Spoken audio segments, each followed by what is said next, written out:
waaleykum salaam wa rahmatulah jërëjëf mbokk ma dafay laaj nag ki doon werd wala muy jàng alquran ba ci biir njàppam toj mu bëgg a àggale te amul ndox moom jàppoo nu muy def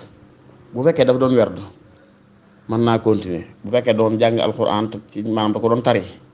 wala mën naa continuer jàng te du téye kaamil bi mën naa continuer bu fekkee faaw mu téye kaamil bi rek ah te du ko doon jàng pour mokkal day jàng nii rek day doon jàng pour taxabut pour jaamu yàlla nii rek kooku faaw mu bàyyi ba yorum jàpp soo ko mën a ñu tuddati incha allah taala soo ko mën a continuer ndax bu dee werd gi moom jàpp gi charte kamal ci aada bi ci la bokk rek waaye mën na jëme njàq dara alxuraan dina dañuy tere nit ku wérutum jàpp mu di ko téye lu dul muy ñañ ko mayoon rek wala taala aham bi soo